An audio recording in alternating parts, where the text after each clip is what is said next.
जो नागपुर में दंगाइयों ने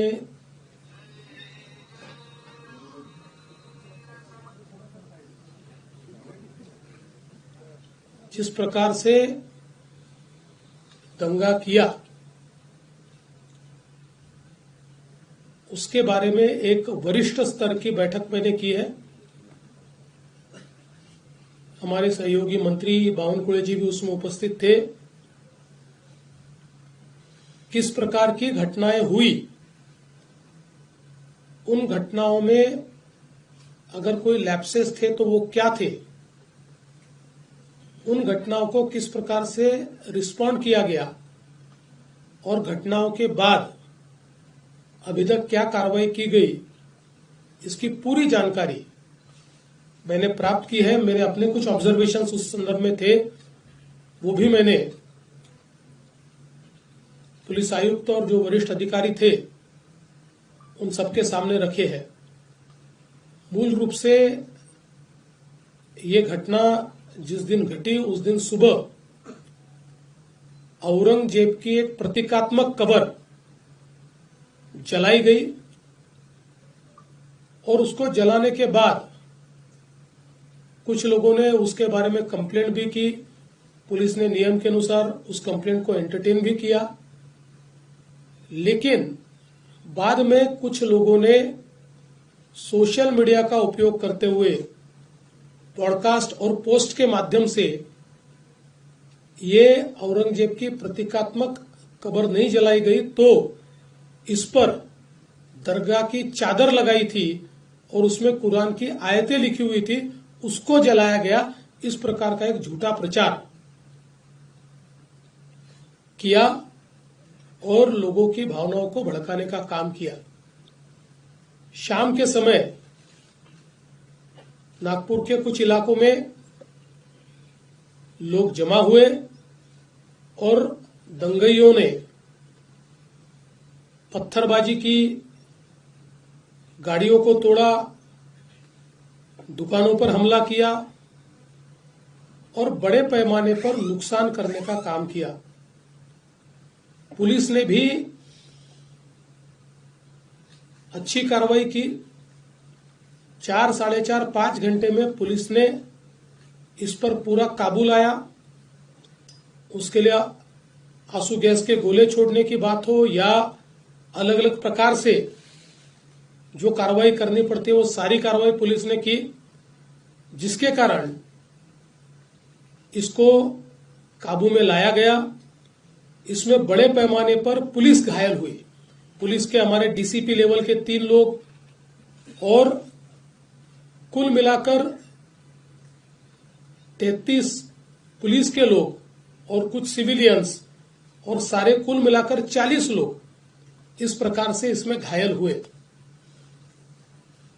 उसके बाद पुलिस ने इन इलाकों में कर्फ्यू भी लगाया।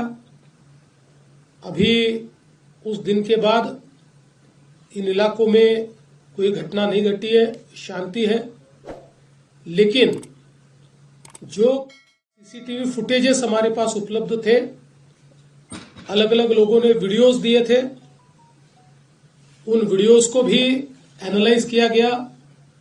पत्रकारों ने भी पुलिस के पास कुछ वीडियोस दिए, उसको भी एनालाइज करने के बाद जो दंगाई है उनकी पहचान कर ली गई है। 104 लोगों को अभी तक पहचान कर पकड़ा गया है, जिसमें 92 लोगों को अरेस्ट किया है। 12-18 साल के अंदर के विधि संघर्षित बालक है, उनको उस कानून के तहत उन पर कार्रवाई की गई है। और जब तक आखिरी दंगाई को पकड़ा नहीं जाता ये कार्रवाई रुकने वाली नहीं है, ये कार्रवाई चलती रहेगी। लगातार एविडेंस आ रहा है, उस एविडेंस के आधार पर ये कार्रवाई यहां पर चल रही है। ये भी तय हुआ है कि ये जितना नुकसान दंगाइयों ने किया है इसका पूरा हिसाब निकाला जाएगा और ये पूरा नुकसान उनसे वसूल किया जाएगा। और अगर वो नुकसान के पैसे नहीं भरते हैं तो उनकी प्रॉपर्टी को बेचकर ये नुकसान भरपाई की जाएगी। किसी भी हालत में इस प्रकार से किसी को दंगा करके दूसरे को नुकसान पहुंचाने की इजाजत नहीं दी जाएगी। जिनकी गाड़ियों का नुकसान हुआ है सरकार उनको मदद करने वाली है। जो भी हमारे नियम है उन नियमों में बैठाकर हम लोग निश्चित रूप से उनको मदद करेंगे। अगले 7 दिनों में ये मदद करने की हमारी कोशिश होगी।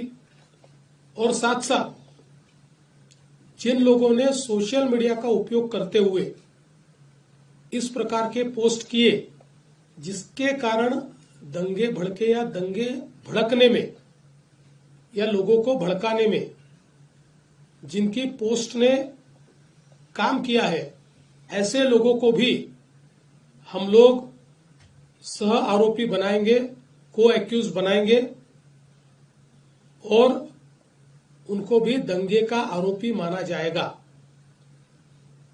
करीब 68 पोस्ट ये अभी तक आइडेंटिफाई करके उसको डिलीट किया गया है। कुछ आइडेंटिफिकेशन अभी भी जारी है। वो आइडेंटिफिकेशन होने के बाद उस पर भी कार्रवाई की जाएगी। नागपुर की एक अपनी संस्कृति है।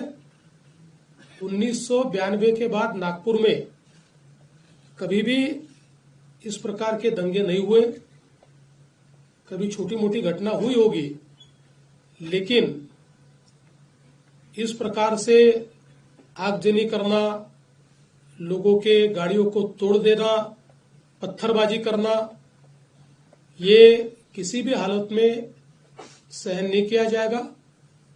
और इस पर कड़ी से कड़ी कार्रवाई ये हमने शुरू कर दी है और ये जारी ही रहेगी जब तक हम लोग ये जो दंगे है इनको सबक नहीं सिखा देते। विशेष रूप से जिन्होंने पुलिस पर हमला किया है उनको तो निश्चित रूप से अपनी करतूत का भुगतान करना ही पड़ेगा। कड़ी से कड़ी धाराएं उन पर लगकर जब तक उनको कठोर से कठोर दंड नहीं होता तब तक हम लोग शांत नहीं बैठेंगे। सर, क्या इसमें विदेशी शस्त्रों का भी जिक्र किया जा रहा है कि बांग्लादेश कनेक्शन जोड़ा जा रहा है, मालेगांव कनेक्शन जोड़ा जा रहा है, और क्या इसकी जांच नागपुर पुलिस के साथ साथ एनआईए भी कर रही है क्या? सर, याला तुम्ही टेरर एंगल काय आहे का सर? देखिए, इसमें अभी सारी तफ्तीश चल रही है।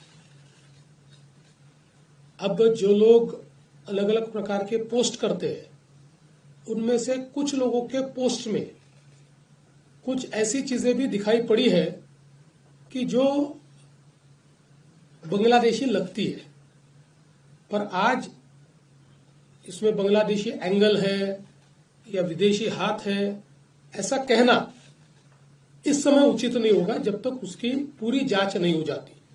इसलिए मुझे लगता है कि अभी जहां तक मालेगांव का सवाल है तो वो तो दिख ही रहा है, क्योंकि जो पार्टियां मालेगांव की इनको मदद कर रही है, इन्होंने वहां पर जो ऑफिस खोला है, जो आरोपी है, तो वो कनेक्शन तो बिल्कुल दिखाई पड़ रहा है। अगर आप ये वीडियो YouTube पर देख रहे हैं तो हमारे चैनल को सब्सक्राइब कर बेल आइकन दबाएं, और Facebook पर देख रहे हैं तो हमारे पेज को लाइक करें।